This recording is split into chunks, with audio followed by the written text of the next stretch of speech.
Welcome everybody. This is Happy New Year, being here on 2024, and this is our first program of the year, but probably the last for this year of our subcommittee. And we have stalwarts here with us, Dr. Atul Ambekar as a guest speaker, and Dr. P.K. Zal, our very senior member who is chairing the session. I welcome you all to the session, and I'll hand over to Dr. Vipul to introduce the chairperson and take the proceedings.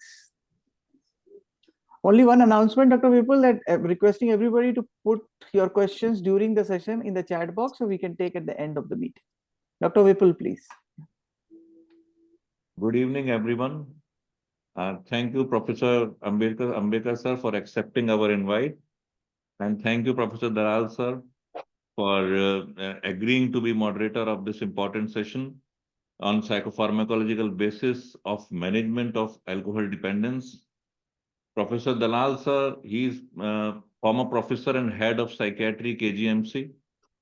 He is past president of Indian Psychiatric Society, apart from holding various posts, and has got multiple publications, 155 publications, many book chapters.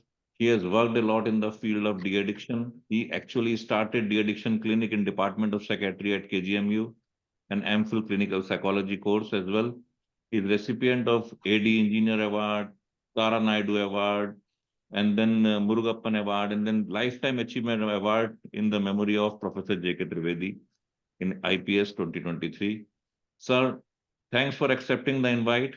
I hand over this session to you, and please introduce Professor Ambekar so that we could start the session. Thank you, sir.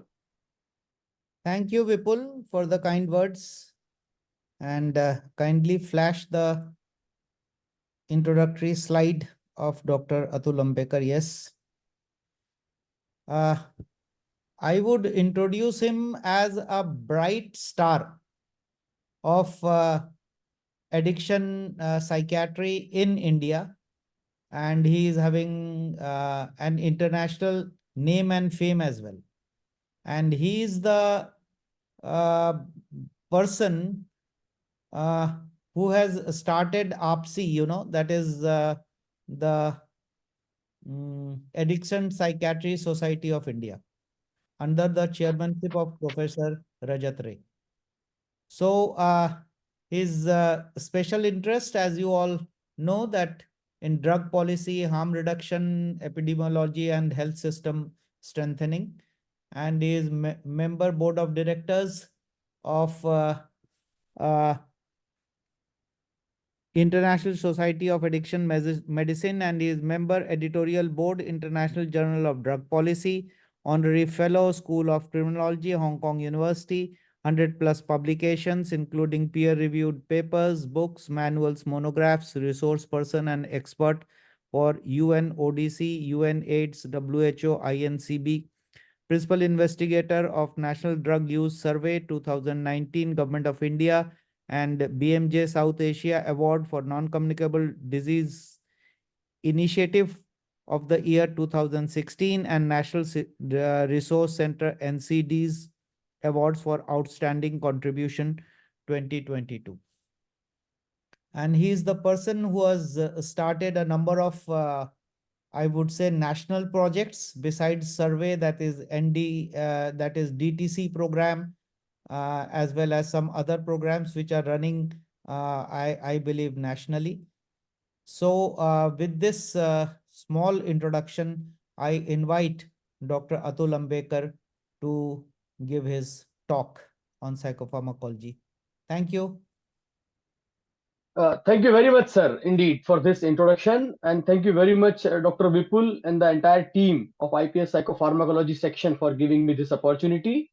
I consider really fortunate and honored to be here today talking to you about something which is really very close to my heart, because it happens to be my bread and butter. That's what we do day in and day out, the management of alcohol dependence. So what I will do is, the topic itself as such can be made very vast if one goes very deep into it, or it can be encapsulated into a 15-minute sort of discussion as well. So what I have done is I have tried to focus on the most very important aspects, some of which we in our routine practice may not be very familiar with. And I have also deliberately avoided to make it too academic, too boring. So that's why there will be a little bit of evidence base, but also quite a lot of clinical practice guidelines, practical tips of how we actually use these medicines in our clinics. And considering that no management of substance use disorders can be considered complete if it does not involve psychosocial intervention, it goes without saying that whatever I am talking about, it must be sort of delivered to the patients with a healthy combination, judicious combination with appropriate psychosocial interventions as well. But considering the topic, considering the theme, we will stick today to the psychopharmacological basis of managing alcohol dependence. I need not go into many details of this. We know legally available, easily accessible psychoactive substance. In fact, one of the most commonly used psychoactive substances across the world, but also which happens to be the most harmful psychoactive substance known to mankind across all legal and illegal psychoactive substances. And many of us would remember reading in our student days, and until few years ago that was the case, that WHO standard has provided a standard definition or limit for harmful drinking. So the idea was more than 2 drinks for a day per day for a man would constitute certainly high risk drinking or risky drinking. But now with the newer evidence, this position seems to have changed, and now WHO and we read about this, that there is no level of alcohol consumption which is safe. Even 1 drop of alcohol has been linked to many of the carcinomas and cancers. Globally, about 50% people use alcohol, but about 10% of them, which means 10% of 50% is 5% people, they are affected by alcohol use disorders. Now, this happens to be very different in case of India. In India, a much smaller number of people consume alcohol, but among those, people who consume alcohol in a problematic manner, that is fairly high. Alcohol, as we know, continues to be among the top risk factors for various kinds of diseases and health burden. And alcohol use disorder, alcohol dependence itself is a chronic NCD with significant degree of public health burden. And consumption of alcohol actually harms the population in a variety of ways. One is the direct toxic effect of ethanol on the organs and tissues of body. Then the risks which are increased under the influence of acute intoxication, where there is impairment of coordination, consciousness, judgment is impaired, and that's risk of accidents, etc. And finally, dependence or addiction is a known harm. As I was saying, in India, we have a very different pattern of alcohol use. Just about 15% of Indians consume alcohol, but among them, about 5%, which means 1 in every 3 Indian who consumes alcohol in a harmful or dependent manner. So that's the reason why we have such an important public health burden of alcohol use disorders in India. Now, as for the management plan goes for alcohol use disorders, it begins with assessment, followed by the short-term management, in which we provide treatment of acute alcohol withdrawals, as a misnomer, but still commonly called as detoxification. And then comes the stage of long-term management, where the idea is basically preventing the relapse. So we will discuss the pharmacotherapy briefly for both of these phases, beginning with the short-term management or acute phase. In general, for alcohol use management, use disorder management, whether in short-term or long-term management, it is not really resource intensive. We do not require very high-fi kind of setup for managing alcohol dependence, and hence it must be available widely as a part of general healthcare system.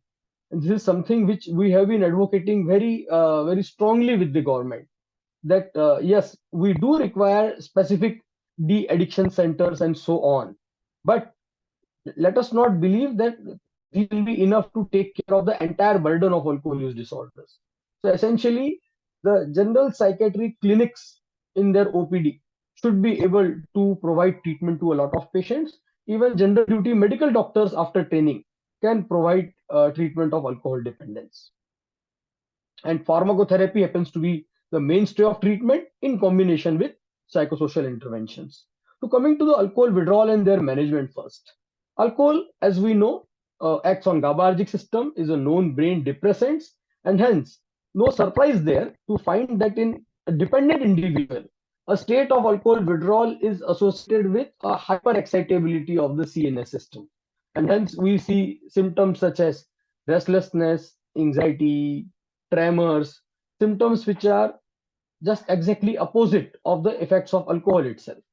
There can be hyper alertness. In more severe cases, we also find disorientation, hallucination, or delirium, a condition which we know as complicated alcohol withdrawal or delirium tremens, along with features of autonomic hyperactivity.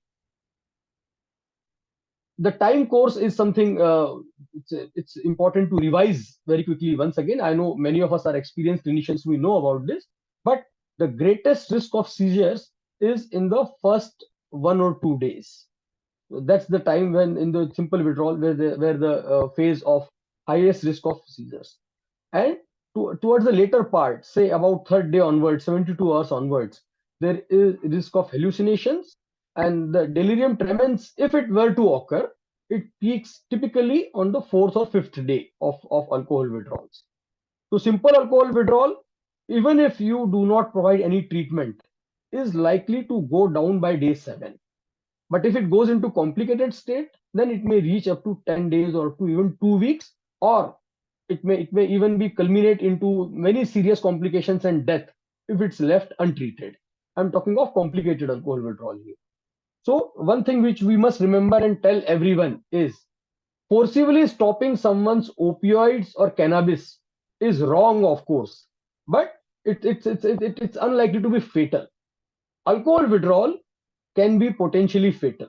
So forcibly stopping someone's alcohol who is a dependent individual without providing them treatment can be very risky for them. So person should undergo alcohol withdrawal only under proper medical supervision and care. Now, there are some factors which, as listed here, which can affect the presentation of alcohol withdrawal, which can influence the severity. So if there is other acute medical illnesses, there is concomitant other metabolic disturbances, then advanced age, people are using benzodiazepines or beta blockers, they can obscure some of the features of alcohol withdrawal. So this must be remembered. Typically, what I have seen, what happens in general hospital is people get admitted into other wards besides psychiatry for some medical condition, some surgical condition, and the residents there, they do not take history of alcohol dependence or alcohol use pattern. It is not realized that this person was alcohol dependent, and now since he is in hospital, he is not has access to alcohol. Person goes into alcohol withdrawal, sometimes complicated, and that's when we the psychiatrists are called. And hence, proper history, physical examination are very, very important features. For today's talk, basically, I am going to base the whatever I am going to talk today is on the clinical practice guidelines, which have been prepared by after preparing a lot of evidence base. One is by the Indian Psychiatric Society. Dr. P.K. Dalal was chairing the Addictive Disorder Specialty Section at that time. He and Sir Basu, they had edited this very voluminous book on CPG for all substance use disorders, including alcohol was one chapter in them. The really comprehensive material, particularly the students, young people, if they want to go through it. Then I am also referring to the standard treatment guidelines developed by Ministry of Health, Government of India. It's not very common for government to develop guidelines for specific disorders, but in case of alcohol use disorder, they have provided this special booklet.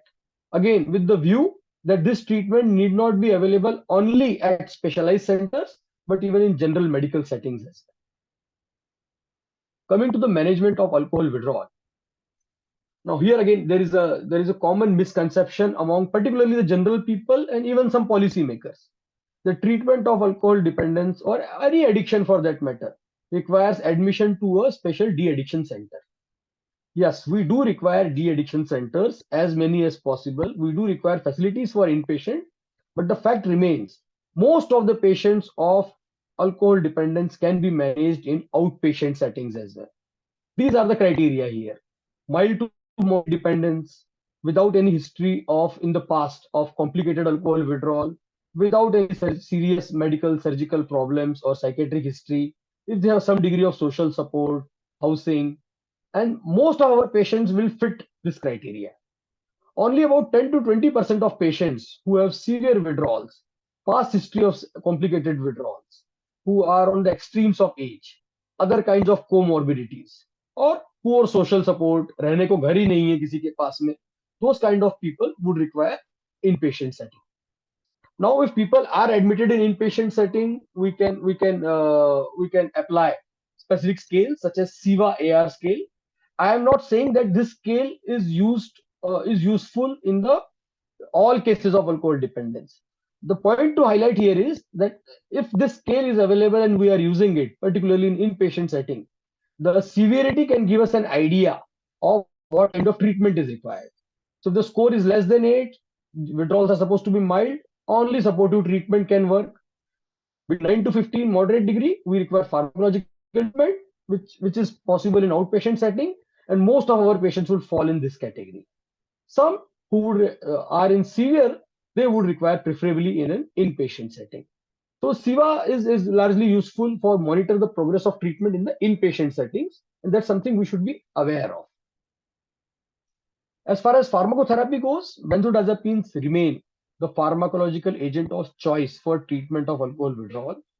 Basically, they not only relieve the withdrawal symptoms of alcohol, they also prevent seizures and delirium.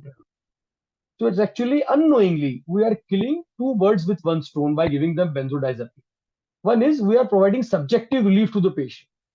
Patient who had a belief that मैं तो बिना पिए रह ही नहीं सकता, मेरा जी घबराता है, मेरी हालत खराब हो जाती है. The person gets symptomatic relief. You develop excellent rapport with the person for providing that symptomatic relief.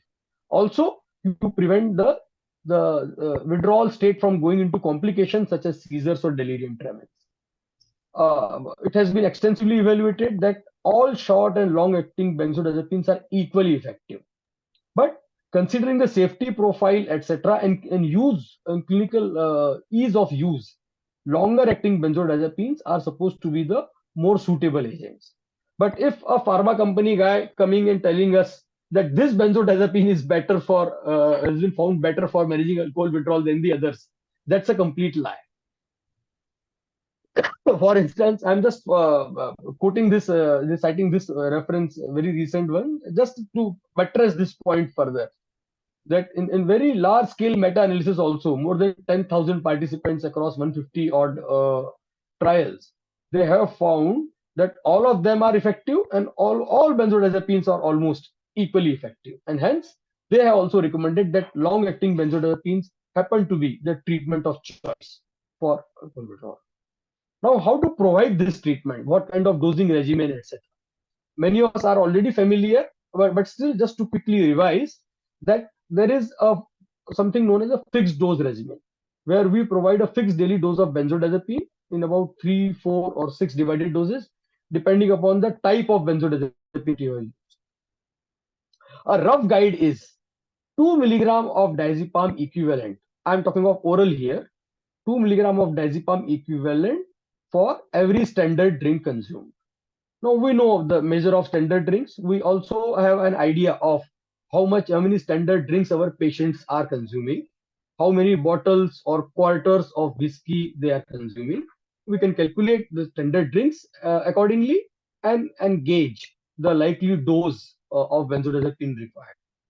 All this while we must remember monitor the withdrawal symptoms, and the medication should be ideally started when patient has just started having some alcohol withdrawals.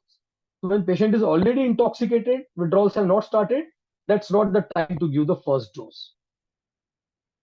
Average duration about 5 to 10 days is something which we require. In our clinical practice also, we have seen the same.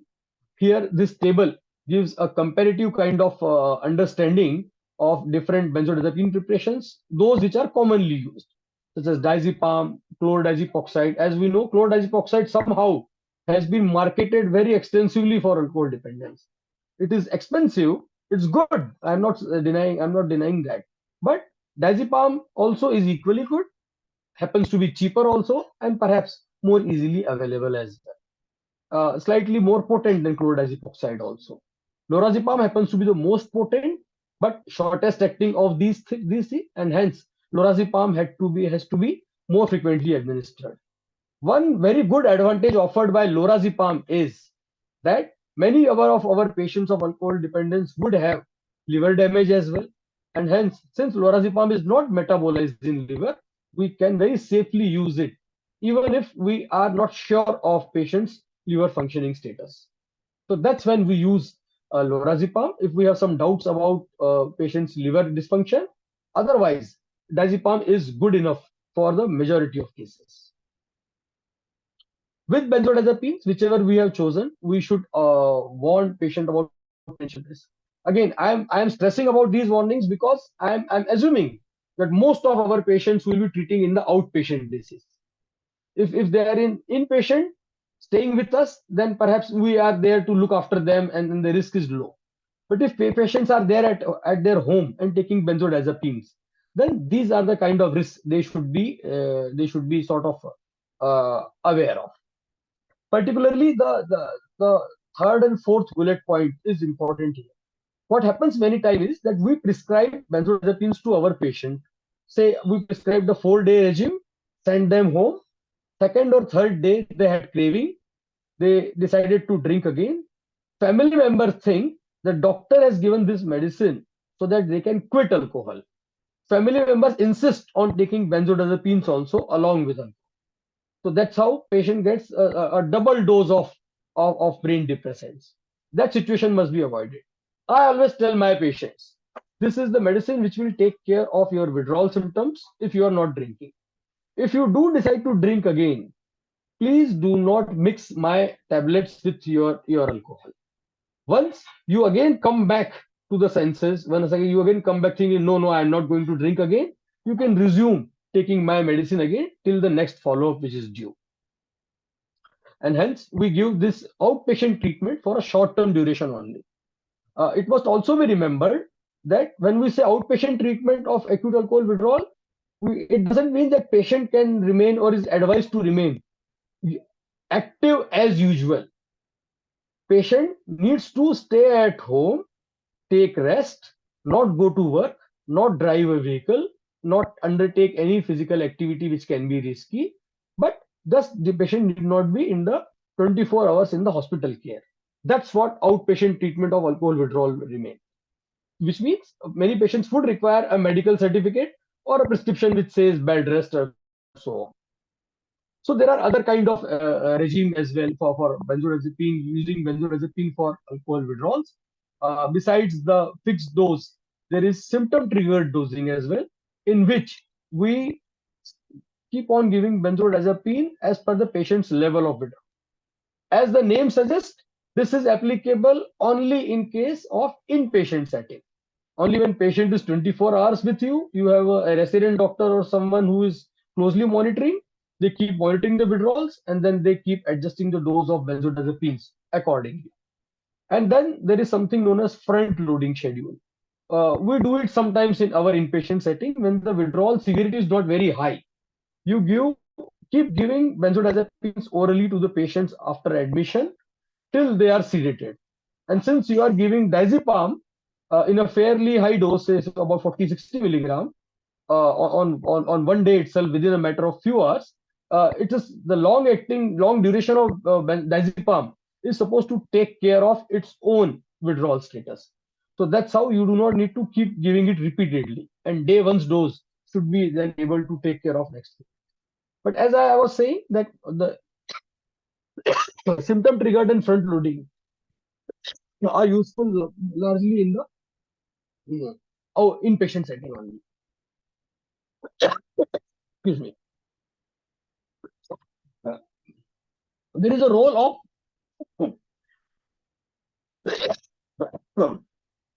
sorry, I will take a break and get a glass of water.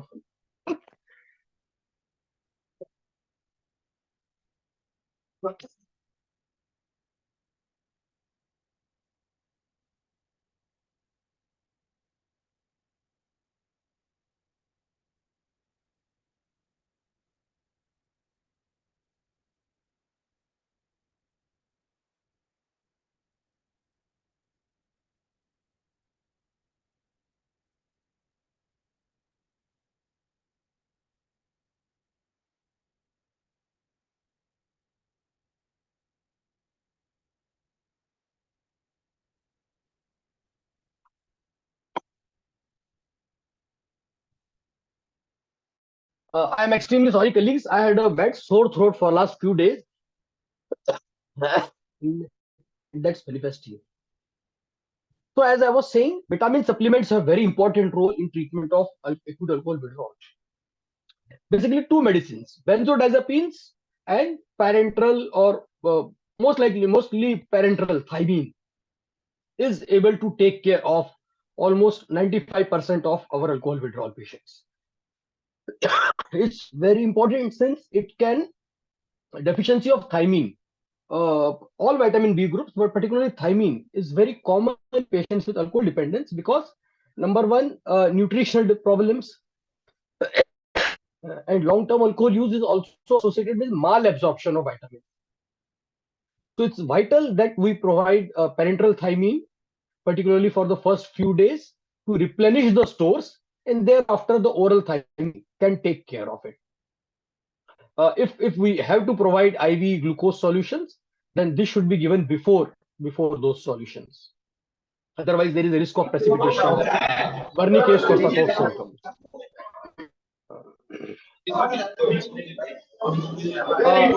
There are three red flags.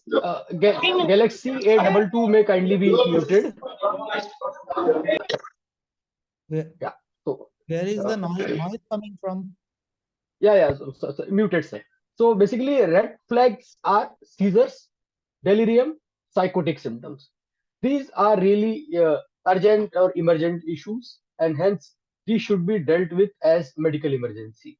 Delirium tremens should be treated in a hospitalized setting. If it's very severe, it preferably should be treated in a high dependency unit or a ICU kind of setting. But fortunately, most cases of DTs also can be managed in a general hospital psychiatry unit kind of ward or a de-addiction center kind of ward.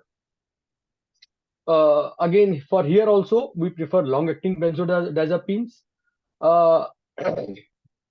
If there is delirium tremens, impending or real, we prefer using injectable benzodiazepines.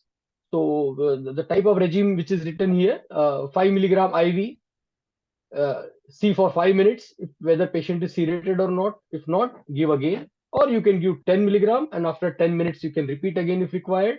And this must be continued till patient is sedated, till withdrawal symptoms are subsided. And we do not use fixed dose for DT. So DT will require very close monitoring, but as such, the management is not very different from management of uncomplicated alcohol withdrawal, except for IV use of benzodiazepines, as well as much closer monitoring. There is something called as refractory DT also, for which phenobarbital is recommended, but and that's something provided only in a ICU critical care setting. That was about management of alcohol withdrawals. Since, as I said, we have to cover a lot, I'll quickly now move to the pharmacological management of long-term treatment of alcohol dependence, aimed largely at preventing the relapse. For this, we have two kind of approaches, pharmacological approaches. One is the deterrent approach, using medicine which deters patients from drinking on top of that medicine, and another approach is the anti-craving medicine. Very well known, very old medicine, disulfiram, and unfortunately very maligned also. So many people have this misconception. They treat disulfiram as an aversive treatment. No, disulfiram is not used as an aversive treatment. Idea is not that patient should develop disulfiram ethanol reaction and then they should stop drinking. Idea is just the fear of developing this reaction should help patients keep away from alcohol.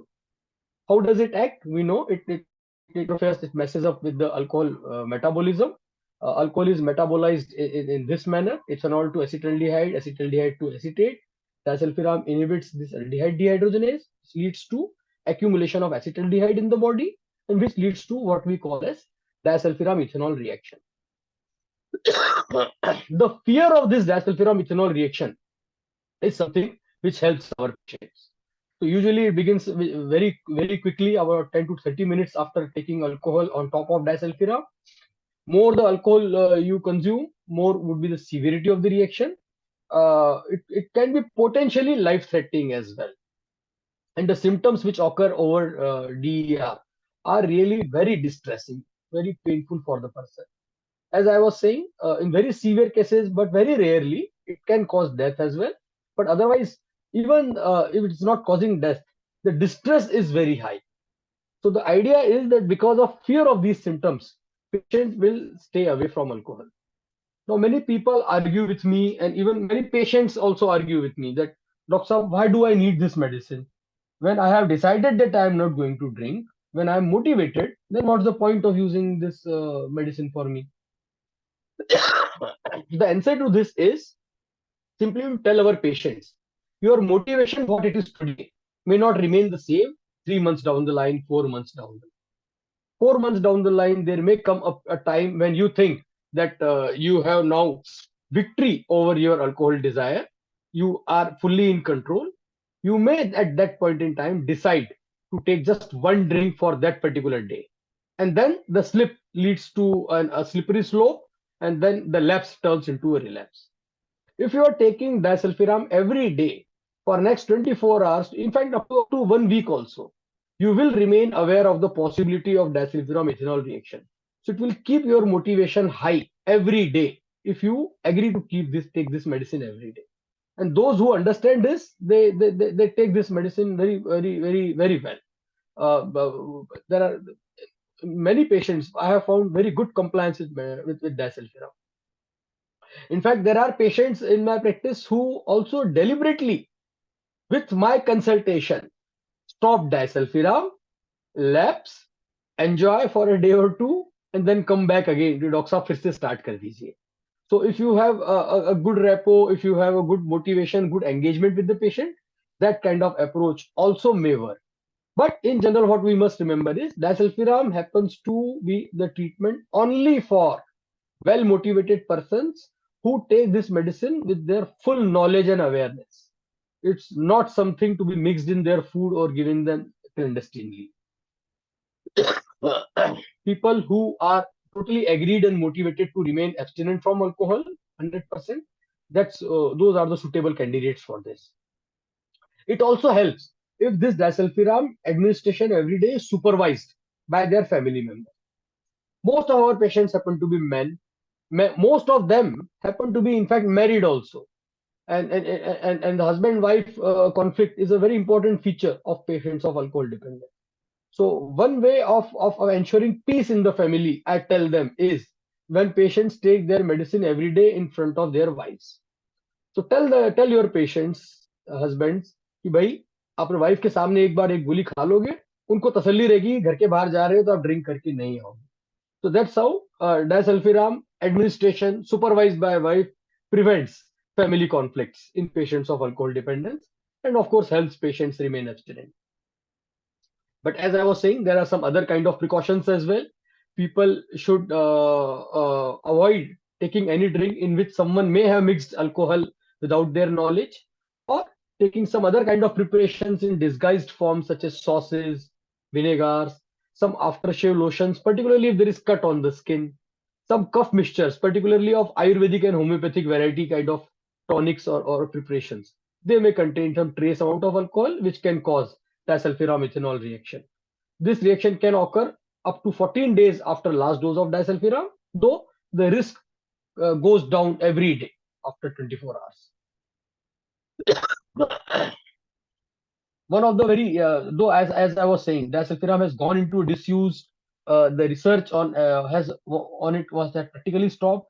So that's why in 2017, a very useful paper that I found, and the authors have, after reviewing a lot of literature and guidelines, have actually told us that disulfiram happens to be an underused treatment, and there are people who also have ethical objections to it. But this is largely because of misunderstanding in the physician community. As I was saying, it's not aversion, but it aids the cognitive, behavioral, and psychosocial interventions of staying away from alcohol. There are some only one absolute contraindication, hypersensitivity. There are some other medical conditions as listed here, particularly liver disease. We need to be careful because many of our patients already are affected by liver dysfunction. These are the laboratory tests, basically the routine tests which we anyway we get conducted. Good idea to get all of these tests done, particularly LFT, and also a good idea to keep repeating LFT while the disulfiram treatment is going on. There has to be a written disulfiram agreement between a patient and the doctor. For disulfiram particularly, this is stressed. Though in all other kind of treatment, the consent of the patient is implicit. It is understood that that patient agrees to take this treatment. But because of the unique nature of this medicine, it's important that we have a documentary evidence that when this patient was started on disulfiram, he or she were fully aware of the consequences of drinking and the precautions that need to be taken while on top of this treatment. Earlier, we also used to give our patients a disulfiram card to carry with mobile phones that requirement has gone down. This is a sample disulfiram consent form which we use at our center. A dose happens to be just 1 tablet of 250 milligram to be taken once a day, usually in the morning hours. If people complain some heaviness of head or sedation, a right time dose can also be given. If people do lapse on top of disulfiram 1 tablet and say that I did not experience DER, they can take 2 tablets also. But otherwise, there is no need to take more than 1 tablet every day. As I was saying, supervised by a family member, even an employer or supervisor, they can work very well to ensuring compliance and aiding in the ultimately good outcome. Side effects are usually very mild in most cases and transient. Some of those are last 3 ones. They are uncommon, serious, and interestingly, those 3 are also the complications of alcohol consumption as well. Peripheral neuropathy, we know occurs with alcohol, alcohol-induced psychosis, hepatotoxicity that can occur with alcohol. So these are some of the sort of common for both alcohol and its treatment kind of adverse effects. How long? Very common question. Usually there are no specific guidelines for this. I tell my patients that at least 12 months of this treatment will be required.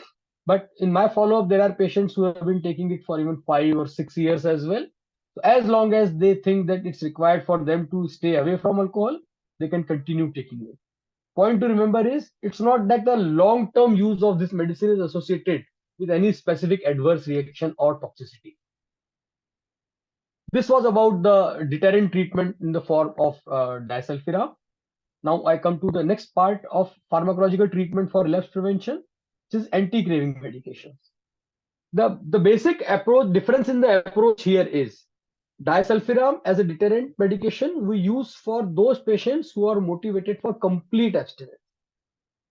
Anti-craving medications also, while we may want our patients to remain abstinent, if they are not abstinent, if they are drinking once in a while in between, they can continue to do so with these medicines. So patients in which motivation is not very strong for remaining completely abstinent, anti-craving medications can still be provided to them to reduce their craving. I will talk first about acamprosate, the exact mechanism of action of which is not understood. Works on the glutamatergic GABAergic system, and hence it is supposed to be effective for cue associated craving or so basically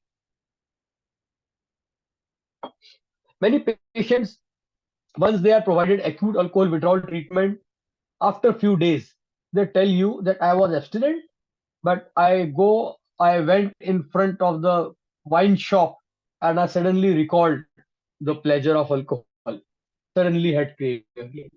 Or I went to a birthday party and I remembered how we used to drink in a birthday party and I had craving again and hence I lapsed. So this cue associated craving is something for which acamprosate is supposed to help patients avoid that craving and hence the lapse under that craving.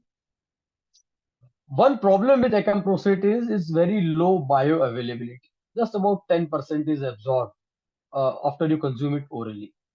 And that's the reason why a very high dose of oral tablets needs to be consumed. On top of it, there is no long-acting preparations, so you have to administer it 3 times a day. One good thing is that it is metabolized in liver, and hence our patients who are actively drinking with damaged liver can safely take acamprosate. This is the dosage regimen, as I was saying, slightly complicated. 333 milligram tablets, and typically most of our healthy patients would require 2 tablets times a day with meals. So 666 in the morning, in the afternoon, at night would make it about 2 grams. So that's how the dose is. So that's one, and it's very difficult to comply with this kind of regime. 3 times a day, 2 tablets every time. Not easy for patients to take this for many months at one go. So that's one of the problems with acamprosate. Otherwise, it's very well tolerated. There are some GI kind of adverse effects which are transient, time limited, and not much problem really there. Only in severe renal impairment or very heavy degree of liver damage, we can sort of avoid using it, but otherwise it's fairly safe. As I was saying, this is something which can be started even when patients are actively drinking, but ideally we start it once we have provided them acute alcohol withdrawal treatment using benzodiazepine. So in the phase of when withdrawal treatment is being prescribed by us, in that phase also we can begin our prescription of acamprosate. But effectiveness reaches say about in a week's time or so on. And even if patients lapse, guideline is that you should continue taking this medicine and visit us as we tell all our patients. If there is relapse, visit me as soon as possible. That was first of our anti-craving medicine. I will come to another one, naltrexone, which we know is an opioid antagonist. Now, there is a theory that some of the rewarding effects of alcohol are also mediated through the endogenous opioid system. And that's why when this endogenous opioid receptors are blocked by naltrexone, it is supposed to reduce the amount of pleasure provided by your drinking. So it is said that people who are on naltrexone, if they are drinking, after one drink, the desire which you get for getting another, and then one more, that kind of desire goes down. So the amount of pleasure or high or kick which alcohol gives you after 1 or 2 drinks, it sort of gets blocked there. So there is a sense of satiety. People say enough. So that's how it will reduce the amount of pleasure and hence the amount of alcohol consumed by the person. That's the theory on which it works. But the real world data into the research data does support that yes, naltrexone does reduce craving and consumption of alcohol also, and leads to reduction in relapse as well. 50 milligram tablets are available, 1 tablet per day, very simple dose. But problem is naltrexone happens to be metabolized in liver, and hence in patients with liver dysfunction, we again will have this handicap. We would want their liver to function better again before we start using naltrexone. The adverse effects or side effects are really very mild there, very common ones as we can see here. And as I was saying, in this case also, transient and usually subside with time in many patients. If patients are using illicit opioids currently and they want to continue using them, if there is other comorbidity in the form of hepatitis, liver failure, naltrexone is supposed to be then contraindicated. Another anti-craving agent which was launched and which appeared with a large amount of fanfare, but I believe could not really achieve its full potential is baclofen. It also works on the GABAergic system, but its half-life is less. So either you administer it frequently or you use the SR kind of sustained release kind of preparations. One good thing about baclofen is that is also can be used safely in patients with liver dysfunction. So if patients have liver dysfunction, acamprosate and baclofen then becomes the good choice as anti-craving medicines. Because for using naltrexone as anti-craving, even deterrent disulfiram, you would ideally want a healthy liver, well-functioning liver. So this is the kind of dose you need to build up this dose. So 5 milligram TDS for 3 days, then 10 milligram, then as tolerated, you can increase it up to 80 to 100 milligram every day. Side effects of baclofen again are not very severe. Seizures is written as one of the adverse or side effects, but on the therapeutic dosage, it's not seen very commonly. But if baclofen is suddenly stopped, people can have some discomfort there. That is not the case with acamprosate or naltrexone. If they suddenly stop taking acamprosate after relapse, which is quite possible in patients with alcohol dependence, or naltrexone suddenly stop, they will not suffer any significant side effects. But with baclofen withdrawal, some side effects are expected.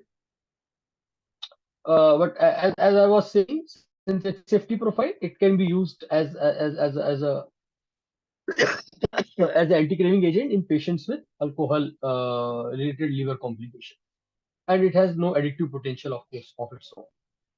There is some initial interest and some initial research also available on other kinds of agents as anti-craving.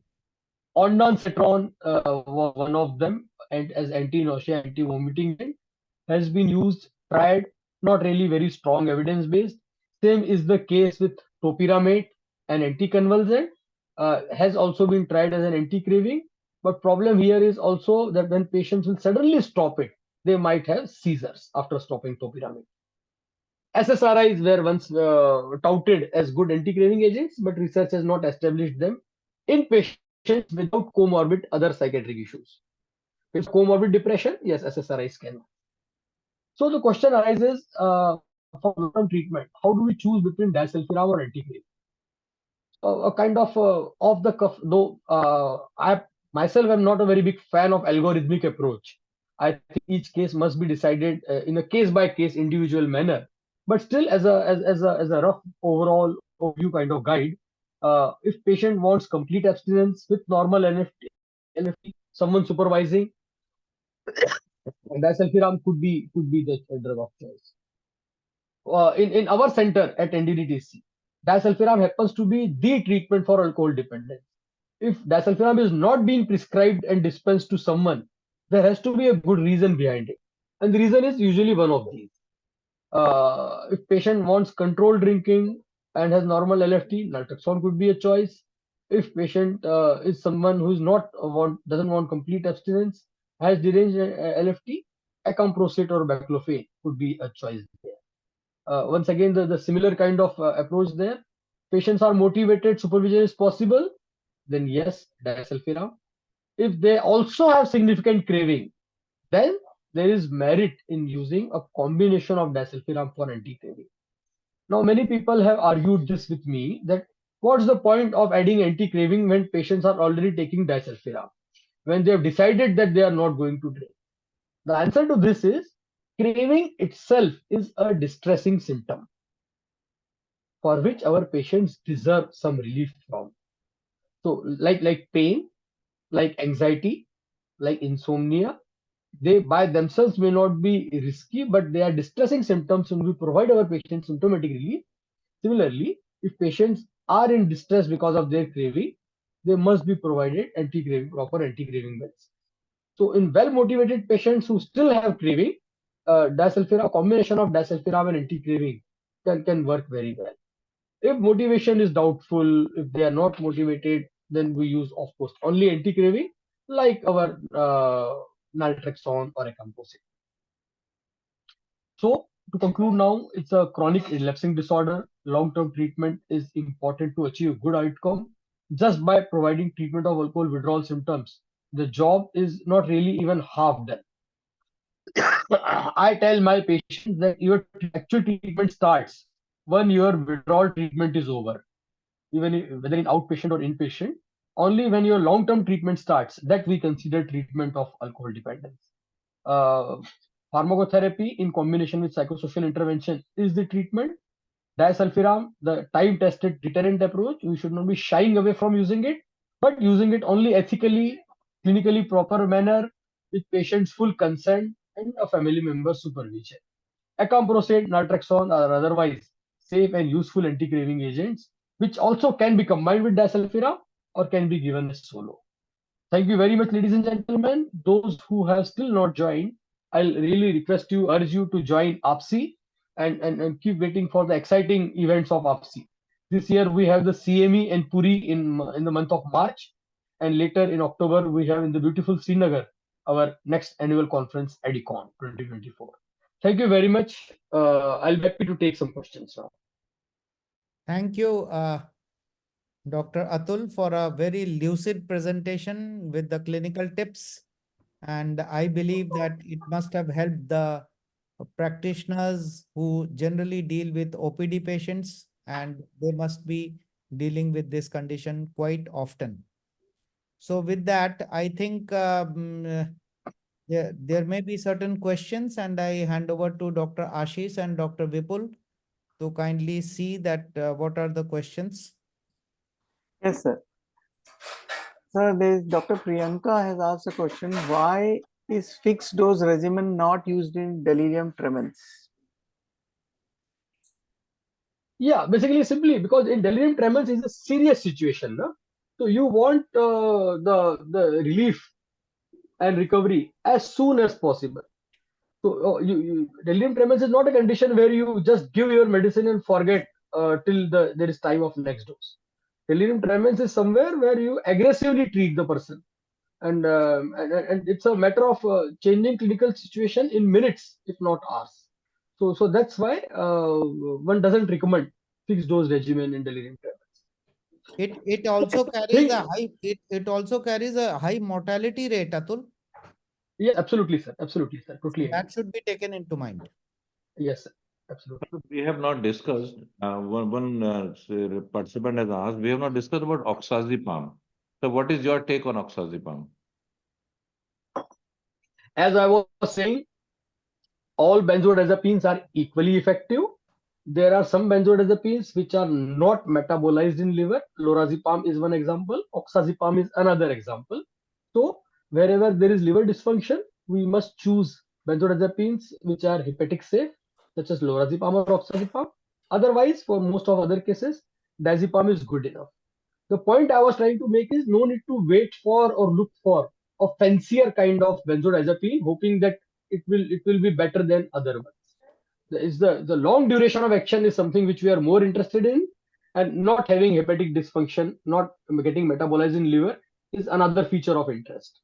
Then thereafter, cost, availability are kind of considerations. Yes. Somebody, Dr. Jatin has asked, I think the answer, sir has already answered adverse effects of disulfiram and managing those. So we'll go to the next question. Dr. Mohan has asked, if a patient is in DT and is agitated and not getting sedated with lorazepam, what are the options? Can we use antipsychotic medications? Antipsychotic medications have no role as such in managing DT, except for, as you rightly said, significant agitation where you want some kind of control, a degree of what we used to call earlier chemical restraint, that kind of situation. That's where low dose injectable haloperidol kind of things can be tried. But otherwise, treatment of delirium tremens happens to be benzodiazepine. So many times we have not been able to get this sedation with lorazepam. Till what dose can we go? Say before we say that yes, it is not being effective, or say what could be the dose for that? Maximum possible dose which you could recommend. Say we give it every 10 minutes, we keep escalating the dosages, 1 milligram, 2 milligram, every 10 minutes. But then what should be the maximum dose possible for diazepam or lorazepam? Yeah. So basically, up to 80 milligram, 80 to 100 milligram of diazepam we have used at our center for controlling delirium tremens type of symptoms. There is not, unfortunately, a very good deal of guidelines and literature on this. There is an entity called as what is known as refractory delirium tremens, something which is not responding to benzodiazepines, and that's where they say that if that's the situation, that we can go for phenobarbital. Unfortunately, there are no very good guidelines about when do we call it refractory.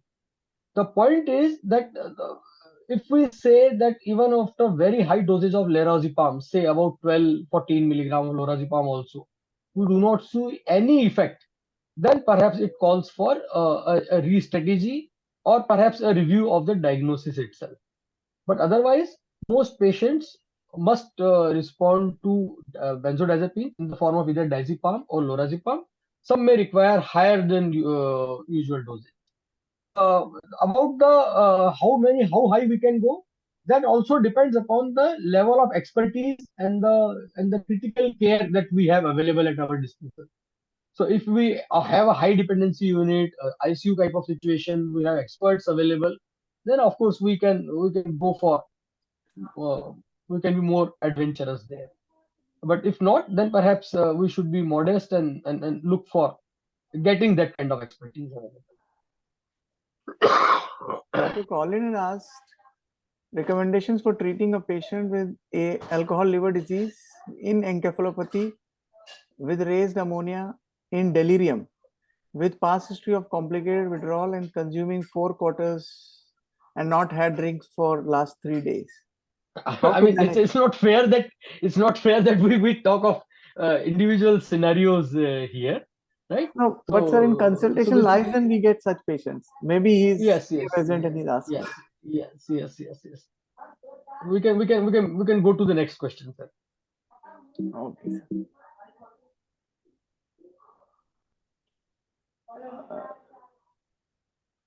So Heather has asked that some people say that dose equivalence for diazepam to one standard drink should be 5 milligram, not 2 milligram. What is your take on this, sir? My reading suggested 2 milligram, and that's why I have sort of kept that. If there is a updated reference for this, I'll be happy to look into it once again.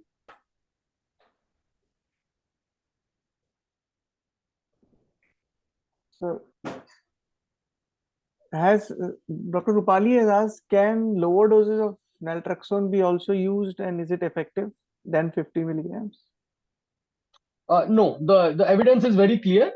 50 milligram per day orally dose, or there is also increasing evidence of effectiveness of the long-acting depot preparations of naltrexone, the Vivitrol type of injections. There is also increasing evidence of that for reducing craving in patients with alcohol dependence. But doses lower than 50 milligram are not recommended by the guidelines. Guidelines are about one tablet every day of 50 milligram orally. So there is a question about Sinclair method. Whoever has asked, can they specify this more? Dr. Uttam, if you can hear us, please write in the chat box. Till then, we'll take the next question. What do you mean by Sinclair method?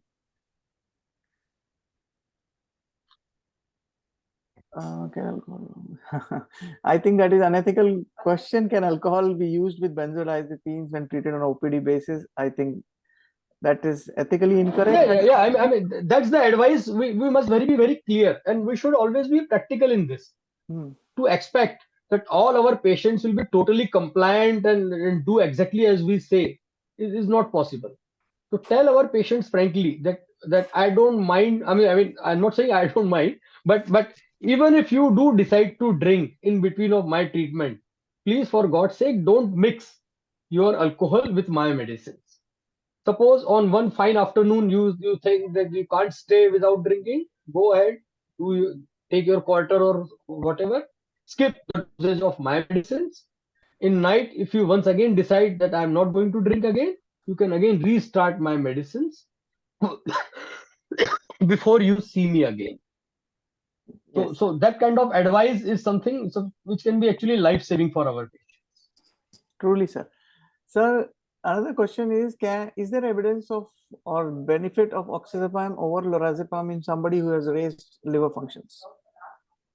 No, both of them are not metabolized in liver, so equally good, irrespective of whatever our pharma friends tell us. Do we have to start disulfiram first on IPD basis, or we can start it on OPD basis? Dr. Shikha has asked this. Absolutely not required to be started only in IPD basis. It can very well be, and we do it in very commonly in outpatient basis also. The point here is to be able to spend that much time with the patient. So why it is more commonly started in inpatient setting is because in inpatient setting, people get more time to spend with their patients. Someone sits with the patients longer hours, talks to them, and judges their motivation, counsels and psychoeducates them. If we are sure to be able to do this in an outpatient clinic also, as can very well be started in outpatient setting. Sir, Again, Dr. Majumdar has asked, gabapentin as anti-craving. Role of gabapentin as anti-craving. No. A lot of anticonvulsants have been tried, and as and when newer molecules emerge, all of them will be tried as anti-craving. So I just mentioned a few like topiramate, but even valproate and carbamazepine have also been tried once upon a time as anti-craving, and so would be gabapentin. But so far, there is no strong evidence that gabapentin is recommended by any guideline as anti-craving. Dr. Rakesh has asked that he has observed that at times patient of alcohol withdrawal syndrome, after giving first dose of benzodiazepine, especially lorazepam, goes into delirium. What could be the reason for precipitation of delirium? This is This can take place if the dose of medicine that we gave was not adequate enough to take care of their withdrawal symptoms. Perhaps we could not judge the severity of their withdrawal symptoms. Perhaps patients underreported the total amount of alcohol that they were consuming. Perhaps there were some other factors which influenced the severity of withdrawal, and that's why the benzodiazepine was not adequate, not enough. That could be one of the reasons. If we are reasonably sure that we are dealing with delirium tremens only and nothing else, we simply need to increase the dose of our lorazepam as in this case. sir, role of metadoxin. Role of Metadoxin. in alcohol, no, Used to I'm that. not sure of. No, I'm not sure of this. Because it's been used widely. I will have to. these days, yeah. Yeah.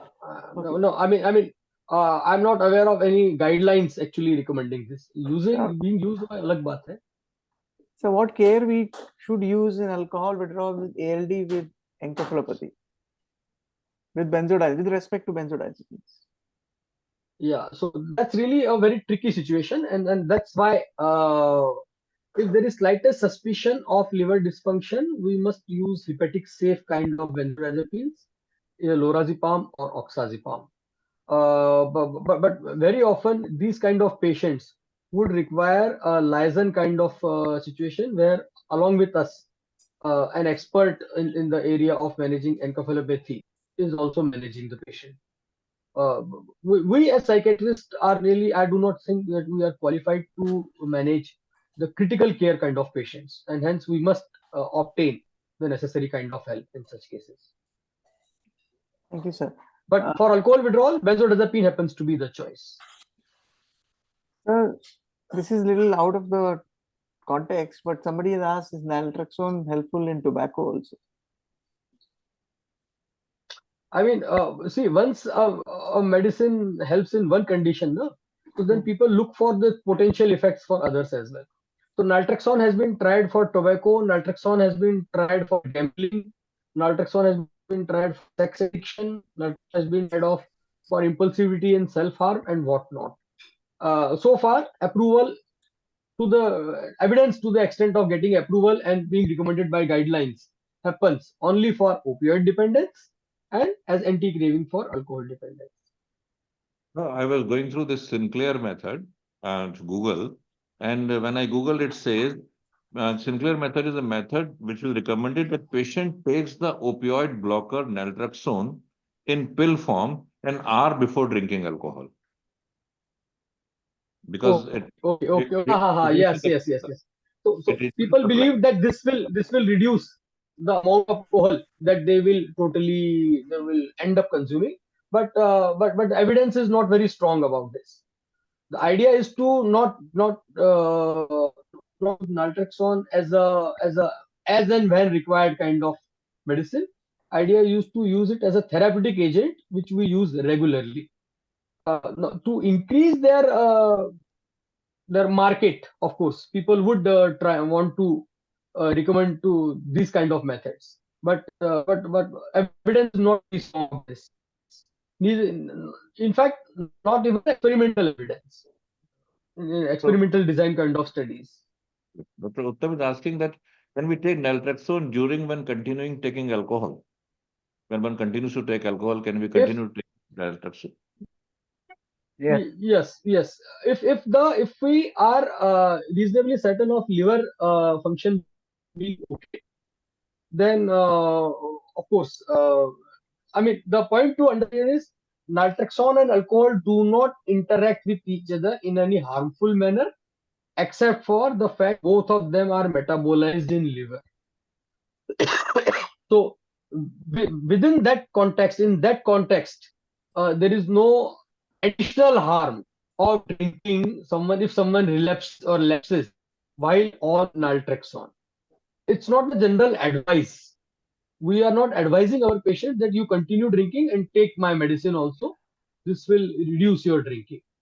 The idea is that our advice to our patients is to reduce or possibly stop their drinking if they're suffering from alcohol dependence, and as an aid if they affect by craving, to reduce their craving, that distress, we give this medicine. That's the idea here.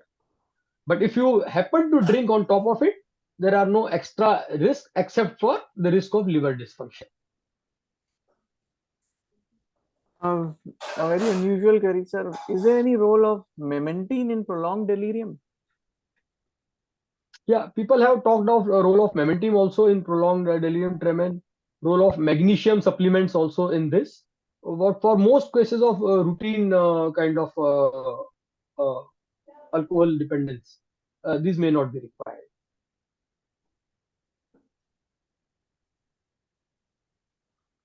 Yeah, now I can open, and if anybody wants to ask any question further, this is the last few minutes. Dr. Atul is there with us and he can answer questions directly.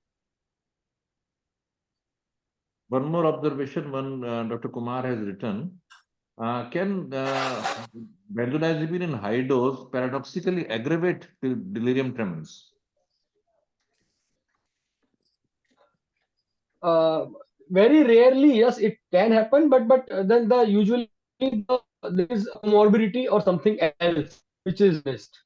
If we are dealing purely with alcohol withdrawal state, a complicated alcohol withdrawal state, benzodiazepines are supposed to help in that situation. But and even if you see paradoxically, some behavioral manifestations of agitation, etc., eventually, if it's all withdrawal related delirium, benzodiazepines are supposed to then act and calm the person down, sedate the person. So just like in some patients, benzodiazepines basically have some degree of agitation before they ultimately then go to sleep or sedated. This can happen in very rare cases, delirium tremens as well. But otherwise, benzodiazepines are supposed to help you in delirium tremens. Or in case of alcohol withdrawal seizures, apart from benzodiazepine, is there any role of any anticonvulsant treatment apart from benzodiazepine? Right. Only indication of using alcohol anticonvulsants in case of alcohol withdrawal seizure is if you have refractory seizures, if seizures are not being controlled by benzodiazepines, and that usually happens only when there is some comorbidity or some other cause of lowering of seizure threshold. Say there is some CNS pathology which has already lowered seizure threshold, not epilepsy but lowered seizure threshold, and severe alcohol withdrawal is now leading to seizures. So very rare such cases you may require to add anticonvulsants, but otherwise treatment of alcohol withdrawal seizures is benzodiazepine, both prevention as well as treatment.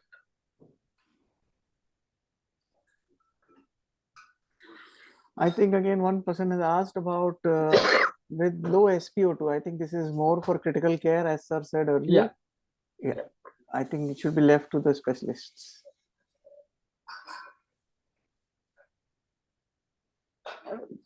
Dr. Vipul, I think we have covered all the questions so far. Yes, yes, So we it's have. been a beautiful evening, sir. With Dr. Dalal and Dr. Atul, you have been with us, given your precious time to us and talking to us. So it's very nice hearing to you again and again. And we in Goa are very particularly very fan of Dr. Atul, who's been coming periodically to us, sir. Thank you so much. Thank you for the opportunity, and my apologies for my bad throat today. Oh, sir, it's beyond our control. Yes, sir. That was great interaction, So, sir. Thank you. this is Dr. Thanks for Dhume. accepting. You're most welcome. Dr. Dhume, would you like to say something? Yeah, what I would like to say is that it's high time that Atul Alok could come in Goa and try and work out some sort of a training program for us. So it's an invitation for Atul and Alok and the team from AIIMS. Certainly, sir. Certainly, sir. We will discuss it. Sir, Dr. Suraj says that his question remained unanswered. He had a query. He was wondering that why patients in alcohol withdrawal state got jerks during sleep and wakes up as a startled response.